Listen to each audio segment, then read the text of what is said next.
Good morning students and welcome to the English class. So students, we are doing chapter from your supplementary book A Half a Rupee Worth, right? So ਅਸੀਂ ਪੜ੍ਹਿਆ ਕਿ ਇਹ story ਆ ਇੱਕ rice merchant ਦੀ ਜਿਹੜਾ ਕਿ ਬਹੁਤ ਹੀ ਲਾਲਚੀ ਹੈ, ਬਹੁਤ ਹੀ ਮੀਨ ਹੈ, ਲੋਕਾਂ ਨੂੰ ਪਰੇਸ਼ਾਨ ਕਰਕੇ ਉਹਨੇ ਬਹੁਤ ਸਾਰੀ ਪ੍ਰੋਪਰਟੀ ਬਣਾ ਲਈ ਹੈ ਤੇ ਉਹਦਾ ਨਾਮ ਸੀਗਾ ਸੁਬਿਆ। ਠੀਕ ਹੈ, this is a short story written by R.K. Narayan. ਅਸੀਂ ਇੱਥੇ ਤੱਕ ਪੜ੍ਹ ਲਿਆ ਸੀਗਾ ਕਿ ਜੋ ਹੁਣ ਗਵਰਨਮੈਂਟ ਨੇ ਇੰਟਰਫੇਅਰੈਂਸ ਕਰਨੀ ਸ਼ੁਰੂ ਕਰ ਦਿੱਤੀ ਸੀ ਉਹਦੇ ਬਿਜ਼ਨਸ ਦੇ ਵਿੱਚ ਅਤੇ ਉਹ ਇਸ ਗੱਲ ਨੂੰ ਲੈ ਕੇ ਬੜਾ ਦੁਖੀ ਸੀ। ਅੱਜ ਅਸੀਂ ਅੱਗੇ ਪੜ੍ਹਾਂਗੇ ਇਸ ਚੈਪਟਰ ਦਾ ਪਾਰਟ। ਠੀਕ ਹੈ, he soon found that he could still survive under a new ਗਾਰਬ।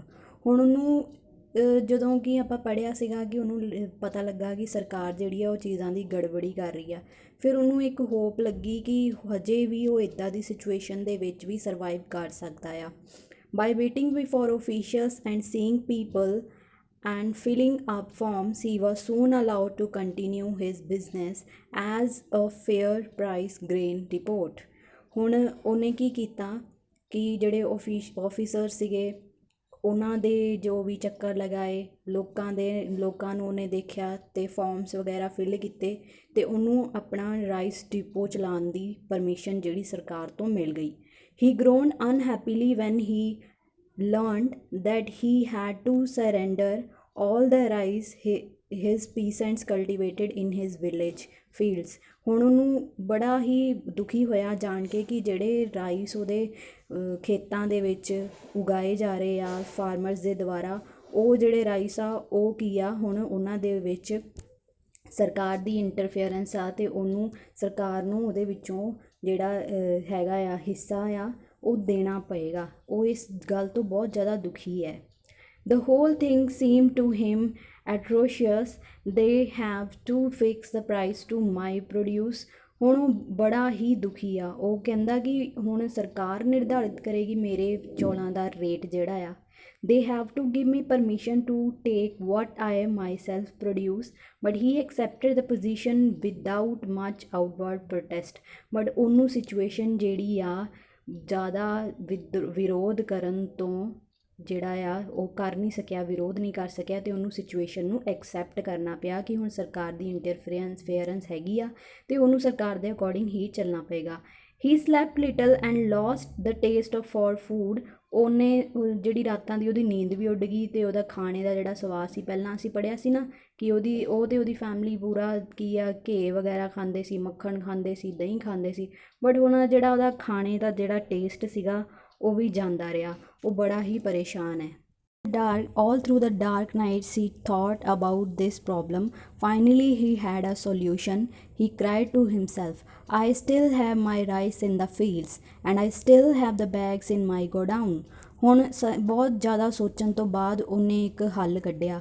ਉਹਨੇ ਆਪਣੇ ਆਪ ਨੂੰ ਕਿਹਾ ਕਿ ਮੇਰੇ ਕੋਲ ਹਜੇ ਵੀ ਰਾਈਸ ਦੇ ਬੈਗਸ ਪਏ ਆ ਮੇਰੀ ਸ਼ੌਪ ਦੇ ਵਿੱਚ ਅਤੇ ਮੇਰੇ ਕੋਲ ਖੇਤਾਂ ਦੇ ਵਿੱਚ ਵੀ ਰਾਈਸ ਪਏ ਆ। After all what does the government want. ਉਹ ਕਹਿੰਦੇ ਕਿ ਗਵਰਨਮੈਂਟ ਚਾਹੁੰਦੀ ਕੀ ਆ, to have things in nice shape on paper, ਕਿ ਮੈਂ ਜਿੰਨੀ ਵੀ ਮੇਰੀ ਪ੍ਰੋਡਕਸ਼ਨ ਹੁੰਦੀ ਆ ਉਹਨੂੰ ਮੈਂ ਪੇਪਰ ਦੇ ਉੱਤੇ ਮੈਂਸ਼ਨ ਕਰਾਂ। ਦੈਟ ਦੇ ਆਲ shell have. He kept all the rice he wanted for sale and personal use but out of site and out of paper. ਹੁਣ ਜਿਹੜੇ ਰਾਈਸ ਉਹਨੇ ਵੇਚਣੇ ਸੀਗੇ 2 ਨੰਬਰ ਦੇ ਤਰੀਕੇ ਦੇ ਨਾਲ ਉੱਤੇ, ਜਿਹੜੇ ਉਹਨੇ ਆਪਣੇ ਯੂਜ਼ ਵਾਸਤੇ ਰੱਖਣੇ ਸੀ, ਉਹਨਾਂ ਰਾਈਸ ਨੂੰ ਉਹਨੇ ਸਾਈਡ 'ਤੇ ਕੱਢ ਕੇ ਰੱਖ ਲਿਆ। ਉਹਨਾਂ ਦੀ ਜੋ ਵੀ ਸੀ ਪੇਪਰ ਦੇ ਉੱਤੇ ਉਹਨਾਂ ਰਾਈਸ ਬਾਰੇ ਉਹਨੇ ਕੁਛ ਵੀ ਮੈਂਸ਼ਨ ਨਹੀਂ ਕੀਤਾ। ਠੀਕ ਹੈ, he had to give away a lot of money to people who came to examine his stock and accounts। If he passed a 10 rupee currency note on such an occasion, it meant he had screened from prying eyes 1,000 rupees worth of grain। ਹੁਣ ਉਹਨੂੰ ਬਹੁਤ ਸਾਰਾ ਪੈਸਾ ਉਹਨਾਂ ਨੂੰ ਦੇਣਾ ਪਿਆ ਜਿਹੜੇ ਆਫਿਸਰਸ ਉਹਦੇ ਚੈੱਕ ਕਰਨ ਆਉਂਦੇ ਸੀਗੇ ਕਿ ਉਹ ਕਿਹੜੇ ਪ੍ਰਾਈਸ 'ਤੇ ਵੇਚ ਰਿਹਾ। ਮੀਨਸ ਉਹਨਾਂ ਨੂੰ ਰਿਸ਼ਵਤ ਦੇਣੀ ਪੈਂਦੀ ਸੀ। ਜਦੋਂ 10 ਰੁਪਏ ਦਾ ਨੋਟ ਵੀ ਉਹਨਾਂ ਨੂੰ ਦਿੰਦਾ ਸੀ ਉਹਨੂੰ ਲੱਗਦਾ ਸੀ ਕਿ ਉਹਨੇ 1000 ਰੁਪੀਜ਼ ਦੇ ਜਿਹੜੇ ਚੌਲ ਆ ਉਹ ਵੇਸਟ ਕਰ ਦਿੱਤੇ, ਲੋਸ ਹੋ ਗਿਆ ਉਹਨੂੰ 1000 ਰੁਪੀਜ਼ ਦੇ grains the. Van he thought it over, he realized that all controls were really a boon। He distributed a few annas for charity twice a week। ਫਿਰ ਜਦੋਂ ਉਹਨੇ ਸਾਰਾ ਕੁੱਲ ਮਿਲਾ ਕੇ ਅਨੁਮਾਨ ਲਗਾਇਆ ਉਹ ਕਹਿੰਦਾ ਕਿ ਠੀਕ ਹੈ ਹਜੇ ਤੱਕ ਤਾਂ ਠੀਕ ਚੱਲਦਾ ਪਿਆ ਆ ਤੇ ਉਹਨੂੰ ਸਾਰਾ ਕੁਛ ਇੱਕ ਗਿਫਟਸ ਇੱਕ ਤੋਹਫੇ ਹੀ ਲੱਗੇ। ਅਤੇ ਉਹ ਕੀ ਕਰਦਾ ਸੀ, ਹਫ਼ਤੇ ਵਿੱਚ 2 ਵਾਰੀ ਚੈਰਿਟੀ ਨੂੰ ਦਾਨ ਕਰ ਦਿੰਦਾ ਸੀ। And broke a coconut at the temple on Fridays in appreciation of God's interest in his affairs. ਅਤੇ ਉਹ ਹਰ ਫਰਾਈਡੇ ਰੱਬ ਦੇ ਮੂਹਰੇ ਜਾ ਕੇ ਨਾਰੀਅਲ ਫੋੜਦਾ ਸੀ ਤਾਂ ਕਿ ਰੱਬ ਉਹਦੇ 'ਤੇ ਆਪਣੀ ਦਇਆ ਬਣਾ ਕੇ ਰੱਖੇ। Gradually with the experience he became a master of his situation. ਹੌਲੀ ਹੌਲੀ ਉਹ ਆਪਣੀ ਸਿਚੁਏਸ਼ਨ ਦਾ ਮਾਸਟਰ ਬਣ ਗਿਆ, ਮੀਨਸ ਉਹਨੇ ਸਮਝੌਤਾ ਕਰ ਲਿਆ ਸਿਚੁਏਸ਼ਨ ਦੇ ਨਾਲ। ਅਤੇ ਉਹ ਕੀ ਸੀਗਾ, ਉਹਦੇ ਵਿੱਚੋਂ ਵੀ ਉਹਨੇ ਚਲਾਕੀ ਦੇ ਨਾਲ ਪ੍ਰੋਫਿਟ ਕਮਾਉਣਾ ਸ਼ੁਰੂ ਕਰ ਦਿੱਤਾ। At his report he measured out rice with a deft hand so that at the end of a day a considerable quantity accumulated which was nobody's। ਹੁਣ ਉਹ ਬੜੀ ਹੀ ਚਲਾਕੀ ਦੇ ਨਾਲ ਦੁਕਾਨ ਦੇ ਉੱਤੇ ਰਾਈਸ ਵੇਚਦਾ ਸੀ ਅਤੇ ਫਿਰ ਦਿਨ ਖਤਮ ਹੋਣ 'ਤੇ ਉਹ ਇੰਨਾ ਕੁ ਹਿੱਸਾ ਬਚਾ ਲੈਂਦਾ ਸੀ ਚਲਾਕੀ ਦੇ ਨਾਲ ਜਿਹਦੇ ਉੱਤੇ ਕਿਸੇ ਦਾ ਹੱਕ ਨਹੀਂ ਸੀ, ਸਿਰਫ ਉਹਦਾ ਹੀ ਹੱਕ ਸੀ। ਮੀਨਸ ਉਹ ਗਵਰਨਮੈਂਟ ਦੀ ਨਜ਼ਰ ਦੇ ਵਿੱਚ ਉਹ ਧੋਖਾਧੜੀ ਵਾਲਾ ਉਹ ਜਿਹੜਾ ਸੀਗਾ ਜਿਹਦੇ ਰਾਈਸ ਇਕੱਠੇ ਕਰਦਾ ਸੀ, ਉਹ ਗਵਰਨਮੈਂਟ ਦੀ ਨਜ਼ਰ ਦੇ ਵਿੱਚ ਨਹੀਂ ਆਉਂਦਾ ਸੀਗਾ। And then he delayed and open and closed his shop and reopened his shop in such a manner as to make people come to him several times before they could get any rice out of him। ਫਿਰ ਉਹ ਕੀ ਕਰਦਾ ਸੀ, ਬੜੀ ਚਲਾਕੀ ਨਾਲ ਕਦੀ ਦੁਕਾਨ ਬੰਦ ਕਰ ਦਿੰਦਾ ਸੀ, ਕਦੀ ਖੋਲ੍ਹ ਲੈਂਦਾ ਸੀ ਲੋਕਾਂ ਨੂੰ ਪਰੇਸ਼ਾਨ ਕਰਨ ਵਾਸਤੇ। ਅਤੇ ਉਹ ਕੀ ਹੁੰਦਾ ਸੀਗਾ ਕਿ ਲੋਕ ਜਿੰਨੀ ਦੇਰ ਤੱਕ ਦੁਬਾਰਾ ਉਹਦੇ ਕੋਲ ਰਾਈਸ ਨਾ ਲੈ ਸਕਣ ਉਨੀ ਦੇਰ ਤੱਕ ਉਹਨਾਂ ਨੂੰ ਕੁਲਪਾਉਂਦਾ ਰਹਿੰਦਾ ਸੀ। By all his he accumulated a vast quantity of rice very every week, and then out of his village harvest only a small portion reach the food department। ਅਤੇ ਉਹ ਇੱਦਾਂ ਹੀ ਬੜੀ ਹੀ ਚਲਾਕੀ ਦੇ ਨਾਲ ਬਹੁਤ ਸਾਰਾ ਹਿੱਸਾ ਚੌਲਾਂ ਦਾ ਬਚਾ ਕੇ ਰੱਖ ਲੈਂਦਾ ਸੀਗਾ ਅਤੇ ਫੂਡ ਡਿਪਾਰਟਮੈਂਟ ਨੂੰ ਆਪਣੀ ਹਾਰਵੈਸਟ ਕੀਤੀ ਹੋਈ ਫਸਲ 'ਚੋਂ ਕੁਛ ਪੋਰਸ਼ਨ ਪਹੁੰਚਾ ਦਿੰਦਾ ਸੀ। Very soon he converted one of his houses in a back street into a godown and there piled up rice bags from floor to ceiling. ਅਤੇ ਜਲਦੀ ਉਹਨੇ ਇੱਕ ਆਪਣੇ ਘਰ ਨੂੰ ਗੋਡਾਊਨ ਦੇ ਵਿੱਚ ਤਬਦੀਲ ਕਰ ਲਿਆ ਜਿਹੜਾ ਕਿ ਉਹਨੇ ਖਰੀਦਿਆ ਸੀ ਆਪਣੀ ਦੁਕਾਨ ਦੇ ਪਿਛਲੇ ਪਾਸੇ। It was suppose to be a store of waste paper and rags which he collected for the paper mills. ਹੁਣ ਉਹਨੇ ਕਿਸੇ ਨੂੰ ਇਹ ਨਹੀਂ ਦੱਸਿਆ ਕਿ ਉਸ ਗੋਡਾਊਨ ਦੇ ਵਿੱਚ ਜਿਹੜਾ ਉਹਨੇ ਘਰ ਨੂੰ ਗੋਡਾਊਨ ਬਣਾਇਆ ਸੀ ਉਹਦੇ ਵਿੱਚ ਉਹਨੇ ਚੌਲ ਜਿਹੜੇ ਆ ਛੁਪਾ ਕੇ ਰੱਖੇ ਆ। ਉਹ ਕਹਿੰਦਾ ਸੀਗਾ ਕਿ ਉੱਥੇ ਉਹਨੇ ਵੇਸਟ ਪੇਪਰ ਰੱਖੇ ਆ ਜਿਹੜੇ ਕਿ ਉਹਨੇ ਪੇਪਰ ਮਿਲ ਨੂੰ ਭੇਜਣੇ ਆ। ਸੋ ਇਸੇ ਤਰ੍ਹਾਂ ਉਹਨੇ ਧੋਖੇ ਦੇ ਨਾਲ ਬਹੁਤ ਸਾਰੇ ਜਿਹੜੇ ਰਾਈਸ ਸੀਗੇ ਆਪਣੇ ਗੋਡਾਊਨ ਦੇ ਵਿੱਚ ਸੇਵ ਕਰਕੇ ਰੱਖ ਲਏ ਸੀ ਤਾਂ ਕਿ ਉਹ ਆਪਣੇ ਨਿਰਧਾਰਿਤ ਪ੍ਰਾਈਸ 'ਤੇ ਉਹਨੂੰ ਵੇਚ ਸਕੇ। He never sold his rice except in a small quantity and to non customers। He took their cash in advance and told them to call later। He always threw in a doubt there was a person who had a little rice। I don't know if he still has it, anyway leave the cash with me। Sometimes he returned the money with sorry not available। The man said he had it, but you know we can never count on these things nowadays। ਹੁਣ ਉਹ ਕੀ ਕਰਦਾ ਸੀ, ਕਦੀ ਵੀ ਥੋੜ੍ਹੀ quantity ਦੇ ਵਿੱਚ ਅਤੇ ਜਿਹੜੇ non customer ਸੀ ਉਹਨਾਂ ਨੂੰ ਰਾਈਸ ਨਹੀਂ ਸੇਲ ਕਰਦਾ ਸੀ। ਅਤੇ ਕਈ ਵਾਰੀ ਉਹ ਲੋਕਾਂ ਕੋਲੋਂ ਕੈਸ਼ ਪੈਸੇ ਲੈ ਲੈਂਦਾ ਸੀਗਾ ਕਿ ਮੇਰੇ ਕੋਲ ਤਾਂ ਨਹੀਂ ਹੈਗੇ ਰਾਈਸ, ਮੈਂ ਕਿਸੇ ਹੋਰ ਨੂੰ ਪੁੱਛਾਂਗਾ। ਉਹ ਕਹਿੰਦਾ ਕਿ ਮੈਂ ਕਿਸੇ ਨੂੰ ਪੁੱਛਿਆ ਆ, ਉਹ ਕਹਿੰਦਾ ਕਿ ਮੈਂ ਦੇਖਾਂਗਾ ਜੇ ਉਹਦੇ ਕੋਲ ਹੋਣਗੇ, ਤੁਸੀਂ ਕੈਸ਼ ਮੇਰੇ ਕੋਲ ਛੱਡ ਜਾਓ। ਕਈ ਵਾਰੀ ਉਹ ਪੈਸਾ ਵਾਪਸ ਕਰ ਦਿੰਦਾ ਸੀ, ਕਹਿੰਦਾ ਕਿ ਜਿਹੜੇ ਬੰਦੇ ਨੂੰ ਮੈਂ ਪੁੱਛਿਆ ਸੀਗਾ ਉਹ ਕਹਿੰਦਾ ਕਿ ਮੇਰੇ ਕੋਲ ਹੈ ਬਟ ਇਹਨਾਂ ਦਿਨਾਂ 'ਚ ਤੰਗੀ ਚੱਲ ਰਹੀ ਹੈ ਤਾਂ ਮੈਂ ਦੇ ਨਹੀਂ ਸਕਦਾ। Then one evening as he had just closed his shop and started out with the key in his pocket, a person halted before him and said, oh you have closed, just my luck। ਹੁਣ ਇੱਕ ਸ਼ਾਮ ਜਦੋਂ ਉਹਨੇ ਆਪਣੀ shop ਬੰਦ ਕਰਕੇ ਚਾਬੀ ਆਪਣੀ ਜੇਬ 'ਚ ਪਾਉਣ ਲੱਗਾ ਸੀਗਾ ਅਤੇ ਇੱਕ ਬੰਦਾ ਉਹਦੀ ਦੁਕਾਨ ਦੇ ਸਾਹਮਣੇ ਰੁਕਿਆ। ਹਾਲਟਡ ਮੀਨਸ ਰੁਕਿਆ। ਅਤੇ ਉਸ ਬੰਦੇ ਨੇ ਕਿਹਾ ਕਿ ਉਹ ਤੁਸੀਂ ਦੁਕਾਨ ਬੰਦ ਕਰ ਦਿੱਤੀ, ਮੇਰੀ ਕਿਸਮਤ। I have other business now, no time to stop and talk, said Subia। He went past him। ਹੁਣ ਸੁਬੀਆ ਨੇ ਉਹਨੂੰ ਕਿਹਾ ਕਿ ਮੇਰੇ ਕੋਲ ਹੋਰ ਵੀ ਕੰਮ ਆ ਕਰਨ ਵਾਸਤੇ, ਮੈਂ ਇੱਥੇ ਖੜਾ ਹੋ ਕੇ ਤੇਰੇ ਨਾਲ ਗੱਲ ਨਹੀਂ ਕਰ ਸਕਦਾ। ਅਤੇ ਇਹ ਕਹਿ ਕੇ ਉਹ ਉਹਦੇ ਤੋਂ ਗੁਜ਼ਰ ਗਿਆ, ਉਸ ਬੰਦੇ ਤੋਂ ਅੱਗੇ ਚਲਾ ਗਿਆ। The other man followed him। He held him by the arm and cried, you must open your shop। ਹੁਣ ਉਹ ਕਹਿੰਦਾ ਕਿ ਜਿਹੜਾ ਬੰਦਾ ਸੀ ਉਹਨੇ ਉਹਨੂੰ ਬਾਂਹ ਤੋਂ ਫੜਿਆ ਸੁਬੀਆ ਨੂੰ, ਅਤੇ ਉਹ ਕਹਿੰਦਾ ਕਿ ਤੈਨੂੰ ਆਪਣੀ ਦੁਕਾਨ ਖੋਲ੍ਹਣੀ ਪਊਗੀ ਤਾਂ ਮੈਨੂੰ ਰਾਈਸ ਦੇਣੇ ਪੈਣਗੇ। How much have you? The man held up a half rupee coin. Subia looked at the coin with contempt. You expect to get 1 seer of rice for this? ਹੁਣ ਜ਼ੁਬੀਆ ਨੇ ਪੁੱਛਿਆ ਕਿ ਤੇਰੇ ਕੋਲ ਪੈਸੇ ਕਿੰਨੇ ਆ, ਅਤੇ ਬੰਦੇ ਨੇ ਆਪਣੀ ਮੁੱਠੀ ਅੱਗੇ ਕੀਤੀ ਅਤੇ ਉਹਦੇ ਵਿੱਚ ਹਾਫ ਰੁਪੀ ਦਾ ਕੋਇਨ ਸੀਗਾ। ਅਤੇ ਸੁਬੀਆ ਨੇ ਬੜੇ ਹੀ ਗੁੱਸੇ ਦੇ ਨਾਲ ਉਸ ਬੰਦੇ ਵੱਲ ਦੇਖਿਆ। ਉਹ ਕਹਿੰਦਾ ਕਿ ਤੈਨੂੰ ਕੀ ਲੱਗਦਾ ਹਾਫ ਰੁਪੀ ਦੇ ਵਿੱਚ ਮੈਂ ਤੈਨੂੰ 1 ਸੇਰ ਚੌਲ ਦੇਵਾਂਗਾ? But it's 3 seers for a rupee isn't it. ਉਹ ਬੰਦਾ ਕਹਿੰਦਾ ਕਿ ਹੁਣ 3 ਸੇਰ ਜਿਹੜੇ ਰਾਈਸ ਆ ਉਹ 1 ਰੁਪਏ ਦੇ ਆਉਂਦੇ ਆ, ਇਹ ਨਹੀਂ ਆ price. Don't talk of all that now, you will starve if you talk of control price and such nonsense. He felt enraged. If you have another 8 annas, perhaps you may get a say, said Subia.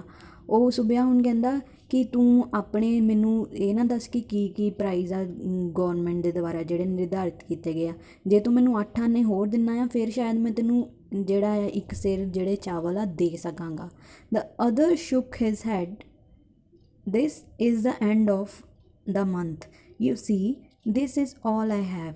ਉਹ ਬੰਦਾ ਕਹਿੰਦਾ ਕਿ ਇਹ ਮਹੀਨੇ ਦਾ ਅੰਤ ਆ, means ਉਹਨੂੰ income ਜਿਹੜੀ ਆ ਹੁਣ ਅਗਲੇ ਮਹੀਨੇ ਹੀ ਮਿਲਣੀ ਸੀ ਉਹਦੇ ਕੋਲ। ਉਹ ਕਹਿੰਦਾ ਕਿ ਸਿਰਫ ਇਹੀ ਆ ਮੇਰੇ ਕੋਲ ਜੋ ਵੀ ਹੈਗਾ, ਹੁਣ ਸਿਰਫ ਉਹ ਹਾਫ ਰੁਪੀ ਦਾ ਕੋਇਨ ਹੀ ਉਹਦੇ ਕੋਲ ਬਚਿਆ ਸੀ। You will get only half a seer, that's the price a man I will no demand.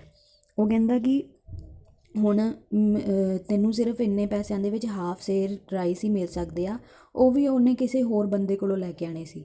ਠੀਕ ਹੈ, ਉਹ ਕਹਿੰਦਾ ਕਿ ਜਿਸ ਬੰਦੇ ਕੋਲ ਮੈਂ ਲੈ ਕੇ ਆਵਾਂਗਾ ਉਹ ਇਸੇ ਪ੍ਰਾਈਸ 'ਤੇ ਹੀ ਦਿੰਦਾ ਆ। I can't let you go. My 2 children are crying for food. They and my old mother have been starving. My ration card was exhausted 3 days ago. I can't see them in that condition anymore. Please somehow give me some rice. I have gone round and round the whole town today, but I couldn't get a grain anywhere. At home, they will be thinking I am returning with something. They will, God knows what they will do when they see me go back empty-handed. ਹੁਣ ਉਹ ਕਹਿੰਦਾ ਕਿ ਮੈਨੂੰ ਤੂੰ ਕਿਸੇ ਵੀ ਤਰੀਕੇ ਦੇ ਨਾਲ ਰਾਈਸ ਜਿਹੜੇ ਆ ਦੇ, ਮੇਰੇ ਘਰ ਮੇਰੇ 2 ਬੱਚੇ ਭੁੱਖ ਦੇ ਨਾਲ ਬਿਲਕ ਰਹੇ ਆ, ਮੇਰੀ ਬੁੜੀ ਮਾਂ ਜਿਹੜੀ ਉਹ ਭੁੱਖ ਦੇ ਨਾਲ ਤੜਪ ਰਹੀ ਆ, ਮੇਰਾ ਰਾਸ਼ਨ ਕਾਰਡ ਵੀ ਉਹ ਕਹਿੰਦਾ ਕਿ 3 ਦਿਨ ਪਹਿਲਾਂ ਹੀ ਖ਼ਰਾਬ ਹੋ ਚੁੱਕਾ ਆ। ਅਤੇ ਉਹ ਕਹਿੰਦਾ ਕਿ ਹੁਣ ਮੈਂ ਉਹਨਾਂ ਨੂੰ ਇਸ ਕੰਡੀਸ਼ਨ 'ਚ ਆਪਣੀ ਫੈਮਿਲੀ ਨੂੰ ਨਹੀਂ ਦੇਖ ਸਕਦਾ, ਤੂੰ ਕਿਸੇ ਤਰੀਕੇ ਮੈਨੂੰ ਥੋੜ੍ਹੇ ਜਿਹੇ ਰਾਈਸ ਦੇ ਦੇ। ਉਹ ਕਹਿੰਦਾ ਕਿ ਮੈਂ ਸਾਰਾ ਦਿਨ ਸ਼ਹਿਰ ਦੇ ਵਿੱਚ ਘੁੰਮਿਆ ਪਰ ਮੈਨੂੰ ਕਿਤਿਓਂ ਵੀ ਰਾਈਸ ਨਹੀਂ ਮਿਲ ਪਾਏ, ਇੱਕ ਵੀ ਜਿਹੜਾ ਮੈਨੂੰ ਗ੍ਰੇਨ ਨਹੀਂ ਮਿਲ ਪਾਇਆ ਰਾਈਸ ਦਾ। ਅਤੇ ਉਹ ਕਹਿੰਦਾ ਕਿ ਹੁਣ ਮੈਂ ਜੇ ਖਾਲੀ ਹੱਥ ਘਰ ਜਾਵਾਂਗਾ ਅਤੇ ਉਹ ਮੇਰੇ ਘਰ ਦੇ ਕੀ ਸੋਚਣਗੇ, ਉਹਨਾਂ ਨੂੰ ਇਹੀ ਲੱਗਦਾ ਹੈ ਕਿ ਮੈਂ ਰਾਈਸ ਲੈ ਕੇ ਹੀ ਆਵਾਂਗਾ। How much do you want? ਉਹ ਹੁਣ ਸੁਬੀਆ ਨੇ ਉਹਨੂੰ ਪੁੱਛਿਆ ਕਿ ਤੈਨੂੰ ਕਿੰਨੇ ਰਾਈਸ ਚਾਹੀਦੇ ਆ। Give me a seer, there are 6 mouths to feed at home. ਹੁਣ ਉਹ ਬੰਦਾ ਕਹਿੰਦਾ ਕਿ ਮੈਨੂੰ 1 ਸੇਰ ਕੁਆਂਟਿਟੀ ਆ, ਉਹ ਕਹਿੰਦਾ ਕਿ ਮੈਨੂੰ 1 ਸੇਰ ਜਿਹੜੇ ਰਾਈਸ ਦੇ, ਮੇਰੇ ਘਰ ਦੇ ਵਿੱਚ 6 ਜਾਣੇ ਆ ਜਿਨ੍ਹਾਂ ਨੂੰ ਮੈਂ ਖਾਣਾ ਖਵਾਉਣਾ ਆ। 6 ਫੈਮਿਲੀ ਮੈਂਬਰ ਸੀ ਉਹਦੀ, ਉਸ ਬੰਦੇ ਦੇ ਪਰਿਵਾਰ ਦੇ ਵਿੱਚ। All right, the other said, better than nothing. ਹੁਣ ਉਹ ਬੰਦਾ ਕਹਿੰਦਾ ਠੀਕ ਆ, ਹਾਫ ਸੇਰ ਹੀ ਦੇ ਦੇ, ਕੁਛ ਨਾ ਹੋਣ ਨਾਲੋਂ ਕੁਛ ਹੋਣਾ ਚੰਗਾ ਆ। ਉਹ ਇੰਨਾ ਨੀਡੀ ਆ ਕਿ ਉਹਦੇ ਘਰ ਉਹਦੇ ਬੱਚੇ, ਉਹਦੀ ਮਾਂ ਭੁੱਖ ਨਾਲ ਤੜਪ ਰਹੀ ਆ। ਹੁਣ ਉਹ ਵਿਚਾਰਾ ਹਾਫ ਸੇਰ ਲੈਣ ਵਾਸਤੇ ਵੀ ਤਿਆਰ ਹੋ ਗਿਆ। Give the coin here, said Subbiah. He took the coin. Don't follow me, that fellow is suspicious. ਹੁਣ ਸੁਬਿਆ ਕਹਿੰਦਾ ਠੀਕ ਆ, ਮੈਨੂੰ ਜਿਹੜਾ ਕੋਇਨ ਆ ਉਹ ਦੇ ਦੇ। ਹੁਣ ਉਹਨੇ ਮੈਂ ਦੱਸਿਆ ਕਿ ਉਹ ਕਿਸੇ ਹੋਰ ਕੋਲ ਰਾਈਸ ਲੈਣ ਚੱਲਾ ਹੈ ਸੁਬਿਆ। ਉਹ ਕਹਿੰਦਾ ਕਿ ਉਸ ਬੰਦੇ ਨੂੰ ਕਹਿੰਦਾ ਤੂੰ ਮੈਨੂੰ ਫੋਲੋ ਨਾ ਕਰੀ, ਜਿਹੜੇ ਬੰਦੇ ਕੋਲ ਮੈਂ ਲੈਣ ਚੱਲਾ ਹੈ ਉਹ ਬੜਾ ਹੀ ਸਸਪੀਸ਼ੀਅਸ ਆ। He will say no the moment he says any one with me. ਕਹਿੰਦਾ ਕਿ ਅਗਰ ਉਹਨੇ ਕਿਸੇ ਨੇ ਮੇਰੇ ਨਾਲ ਦੇਖਿਆ ਆਉਂਦੇ ਹੋਏ, ਉਹਨੇ ਉਸੇ ਵੇਲੇ ਕਹਿ ਦੇਣਾ ਕਿ ਹੈ ਨਹੀਂ ਮੇਰੇ ਕੋਲ rice. You wait here, I will be back, but I can't promise. If he says no, it will be just your luck, that is all. Give me the coin. ਉਹ ਕਹਿੰਦਾ ਕਿ ਤੂੰ ਇੱਥੇ ਹੀ ਵੇਟ ਕਰ, ਮੈਂ ਰਾਈਸ ਲੈ ਕੇ ਆਉਣਾ ਤੇਰੇ ਲਈ। ਬਟ ਉਹ ਕਹਿੰਦਾ ਕਿ ਤੂੰ ਨਾ ਇਹ ਉਮੀਦ ਨਾ ਕਰੀ ਕਿ ਉਹ ਹਾਂ ਕਹਿ ਦੂਗਾ, ਜੇ ਉਹ ਹਾਂ ਕਹਿ ਦੂਗਾ ਤੇਰੀ ਕਿਸਮਤ ਆ। ਅਤੇ ਮੈਨੂੰ ਉਹ ਕਹਿੰਦਾ ਕਿ ਜਿਹੜਾ ਕੋਇਨ ਆ ਸੁਬਿਆ ਕਹਿੰਦਾ ਦੇ ਦੇ, ਅਤੇ ਤੂੰ ਇੱਥੇ ਹੀ ਵੇਟ ਕਰ ਮੇਰੇ ਆਉਣ ਦੀ। He was gone with the 8 annas and the man stood on the street corner. ਫਿਰ ਜਿਹੜਾ ਸੁਬੀਆ ਉਹ ਪੈਸੇ ਲੈ ਕੇ ਉੱਥੋਂ ਚਲਾ ਜਾਂਦਾ ਹੈ, ਅਤੇ ਜਿਹੜਾ ਉਹ ਬੰਦਾ ਆ ਉਹ ਸਟਰੀਟ ਕਾਰਨਰ ਦੇ ਉੱਤੇ ਖੜਾ ਹੋ ਕੇ ਉਹਦੀ ਵੇਟ ਕਰਨ ਲੱਗ ਜਾਂਦਾ ਆ। 3 hours had gone by and yet there was no sign of ਸੁਬੀਆ। 3 ਘੰਟੇ ਬੀਤ ਚੁੱਕੇ ਸੀ ਉਸ ਬੰਦੇ ਨੂੰ ਵੇਟ ਕਰਦੇ ਹੋਏ, ਬਟ ਸੁਬੀਆ ਦਾ ਕੋਈ ਨਾਮੋ ਨਿਸ਼ਾਨ ਨਹੀਂ ਸੀ ਵਾਪਿਸ ਆਉਣ ਦਾ। ਦ ਨਾਈਟ ਹੈਡ ਡੀਪਨਡ, ਰਾਤ ਜਿਹੜੀ ਆ ਉਹ ਗਹਿਰੀ ਹੋ ਚੁੱਕੀ ਸੀਗੀ। ਦ ਮੈਨ ਬਿਗੇਨ to matar several Times to himself, ਉਹ ਬੰਦਾ ਵਿਚਾਰਾ ਆਪਣੇ ਆਪ ਨਾਲ ਹੀ ਬੋਲੀ ਜਾ ਰਿਹਾ ਆ, ਵੈਲ ਵਾਟ ਹੈਜ਼ ਹੈਪਨਡ, ਕਿ ਕੀ ਹੋਇਆ ਹੋਏਗਾ, ਵੇਅਰ ਇਜ਼ ਹੀ। ਹੁਣ ਉਹ ਕਹਿੰਦਾ ਕਿ ਸੁਬੀਆ ਕਿੱਥੇ ਆ, ਇੰਨਾ ਟਾਈਮ ਬੀਤ ਚੁੱਕਿਆ ਆ। ਵੇਅਰ ਹੈਜ਼ ਹੀ ਗੋਨ, ਉਹ ਕਿੱਥੇ ਚਲਾ ਗਿਆ ਆ। When I am go to home and cook the rice, ਉਹ ਕਹਿੰਦਾ ਕਿ ਮੈਂ ਕਦੋਂ ਘਰ ਜਾਊਂਗਾ ਅਤੇ ਕਦੋਂ ਜਿਹੜੇ ਰਾਈਸ ਆ ਉਹ ਪਕਾ ਕੇ ਖਾਵਾਂਗੇ। ਹੁਣ ਉਹਨਾਂ ਨੇ ਕੱਚੇ ਤਾਂ ਖਾ ਨਹੀਂ ਲੈਣੇ, ਬਣਨ ਨੂੰ ਵੀ ਟਾਈਮ ਲੱਗਣਾ ਆ, ਅਤੇ ਉਹਦੇ ਘਰ ਦੇ ਉਹਦੇ ਬੱਚੇ ਜਿਹੜੇ ਅਤੇ ਉਹਦੀ ਮਾਂ ਅਤੇ ਹੋਰ ਫੈਮਿਲੀ ਮੈਂਬਰਸ ਆਲਰੇਡੀ ਬਹੁਤ ਤੜਪ ਰਹੇ ਆ ਭੁੱਖ ਦੇ ਕਾਰਨ। ਦ children he turned and walked in the direction the other had gone, but that took him nowhere। ਹੁਣ ਉਹ ਕੀ ਵਿਚਾਰਾ ਪਰੇਸ਼ਾਨ ਆ ਕਿ ਇੰਨੇ ਘੰਟੇ ਬੀਤ ਚੁੱਕੇ, ਸੁਬੀਆ ਆਇਆ ਨਹੀਂ, ਉਹਦੇ ਘਰ ਦੇ ਬਿਲਕ ਰਹੇ ਆ ਭੁੱਖ ਦੇ ਨਾਲ, ਅਤੇ ਉਹ ਉਸ ਡਾਇਰੈਕਸ਼ਨ ਨੂੰ ਤੁਰ ਪਿਆ ਜਿੱਧਰ ਨੂੰ ਗਿਆ ਸੀਗਾ ਸੁਬੀਆ, ਬਟ ਉਹਨੂੰ ਕੋਈ ਵੀ ਸੁਬੀਆ ਦਾ ਕਲੂ ਨਹੀਂ ਮਿਲਿਆ ਕਿ ਸੁਬੀਆ ਗਿਆ ਕਿੱਥੇ। ਦੈਨ ਫਿਰ ਕੀ ਹੁੰਦਾ ਆ, ਜੋ ਬੰਦਾ ਆ ਉਸ ਡਾਇਰੈਕਸ਼ਨ 'ਚ ਜਾਂਦਾ, ਬਟ ਉਹਨੂੰ ਕੋਈ ਕਲੂ ਨਹੀਂ ਮਿਲਿਆ ਹੈਗਾ ਸੁਬੀਆ ਦਾ ਕਿੱਥੇ ਗਿਆ ਆ। ਹੀ ਟਰਨ ਐਂਡ ਵੋਕਡ ਇਨ ਦ ਵੇ, ਉਸ ਰਸਤੇ ਵੱਲ ਗਿਆ ਬਟ ਕੁਛ ਮਿਲਿਆ ਨਹੀਂ, because the other had pretended to go that way in order not to show where his secret godown was. ਹੁਣ ਸੁਬੀਆ ਜਾਣ ਬੁੱਝ ਕੇ ਉਹਨੂੰ ਉਲਝਾਉਣ ਵਾਸਤੇ ਕਿਸੇ ਹੋਰ ਰਸਤੇ 'ਤੇ ਗਿਆ, ਬਟ ਉਹਦਾ ਸੀਕਰੇਟ ਜਿਹੜਾ ਗੋਡਾਊਨ ਸੀ ਕਿਸੇ ਹੋਰ ਸੀ। ਉਹ ਨਹੀਂ ਚਾਹੁੰਦਾ ਸੀ ਸੀਕਰੇਟ ਗੋਡਾਊਨ ਦਾ ਕਿਸੇ ਨੂੰ ਪਤਾ ਲੱਗੇ, ਅਤੇ ਉਹਨੂੰ ਮਤਲਬ ਉਲਝਾ ਕੇ ਉਸ ਬੰਦੇ ਨੂੰ ਕਿਸੇ ਹੋਰ ਰਸਤੇ ਸੁਬੀਆ ਚਲਾ ਗਿਆ ਸੀ, but actually had turn and gone off in another direction. Subbiah ਗਿਆ ਤਾਂ ਕਿਸੇ ਹੋਰ ਰਸਤੇ ਸੀ ਉਹਨੂੰ ਭੁਲੇਖਾ ਪਾਉਣ ਲਈ, ਬਟ ਐਕਚੁਅਲ ਦੇ ਵਿੱਚ ਉਹ ਕਿਸੇ ਹੋਰ ਡਾਇਰੈਕਸ਼ਨ ਦੇ ਵਿੱਚ ਚਲਾ ਗਿਆ ਸੀ। The man wandered up and down through the silent streets and went back to the main shop hoping he might be there. ਹੁਣ ਉਹ ਵਿਚਾਰਾ ਘੁੰਮ ਰਿਹਾ ਇੱਧਰ ਉੱਧਰ ਉਹ ਬੰਦਾ ਕਿ ਸੁਬੀਆ ਦਾ ਪਤਾ ਲੱਗ ਜਾਵੇ ਕਿ ਕਿੱਥੇ ਗਿਆ ਉਹ, ਬਟ ਉਹਨੂੰ ਕਿਤੇ ਵੀ ਮਿਲ ਨਹੀਂ ਰਿਹਾ ਸੀ। ਫਿਰ ਉਹ ਵਿਚਾਰਾ ਘੁੰਮ ਕੇ ਉਸ ਸ਼ੌਪ ਦੇ ਉੱਤੇ ਆ ਜਾਂਦਾ ਕਿ ਹੋ ਸਕਦਾ ਸੁਬੀਆ ਉੱਥੇ ਵਾਪਸ ਆ ਗਿਆ ਹੋਵੇ, ਬਟ ਉੱਥੇ ਸੁਬੀਆ ਨਹੀਂ ਸੀ। He wasn't there either. The lock was still on the door just as he had seen it before। lock ਉੱਦਾਂ ਹੀ ਲੱਗਾ ਹੋਇਆ ਸੀ ਜਿੱਦਾਂ ਪਹਿਲਾਂ ਸੁਬੀਆ ਲਗਾ ਕੇ ਗਿਆ ਸੀ। then he called at ਸੁਬੀਆ's house।